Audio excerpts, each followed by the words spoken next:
মোহিনী মিলে জমি দখল নিয়ে সরব হলেন সিপিআইএমের প্রাক্তন বিধায়ক মানস মুখার্জি। মানস মুখার্জির অভিযোগ, কাউন্সিলর টাকার বিনিময়ে দোকান বসাচ্ছে। পাশাপাশি তিনি এই বিষয়ে মুখ্যমন্ত্রী মমতা বন্দ্যোপাধ্যায়কে চিঠিও লিখেছেন। আরও কি বলেছেন শুনুন। আমি দেখবেন বিল্ডিংটা আছে, ওরা রিসার্চ করছে, অত বড় জমি নিয়ে রিসার্চের কাজ করছে, সে করুন, কিন্তু ওয়াটাররা গুলো তো গেল দক্ষিণেশ্বরে গুলমোহর বন্ধ হয়ে গেল। পৌত ঝুটমিলে তো 1000 শ্রমিক আছে, সেখানে গত 6 তারিখে বন্ধ হয়েছে।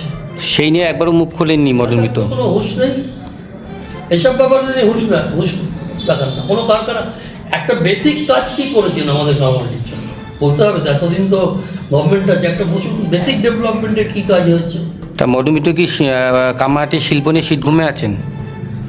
এই সব কারখানাগুলো বন্ধের পিছনেই তো তৃণমূল এবং উনি আছেন। সব কারখানাগুলো বন্ধের পিছনে, তাহলে কি শীত ঘুমে? আমি ওই ধরনের কোনো মন্তব্য করি না। কি ঘুমে আছে, কেমন আছে, সব উনি ওনার মতন চলেন। মানুষ ওনাকে দেখেন, মানুষ চিনেন, জানেন, বোঝেন। আমি আমার মতন চলি, মানুষ আমাকে চেনে, জানে, দেখে। তারা মানুষ ঠিক করে নেয় যে কে কেমন, কি ব্যাপার। দাদা, এসআইআর নিয়ে রাজ্যের শাসক দল তারাও সরব। আমাদের ভিডিও ভালো লাগলে লাইক ও শেয়ার করুন, কমেন্ট সেকশনে আপনাদের মতামত জানান। আরও ভিডিও পেতে আমাদের চ্যানেলটিকে সাবস্ক্রাইব করুন এবং প্রতি মুহূর্তে খবরের আপডেট পেতে প্রেস করুন বেল আইকন।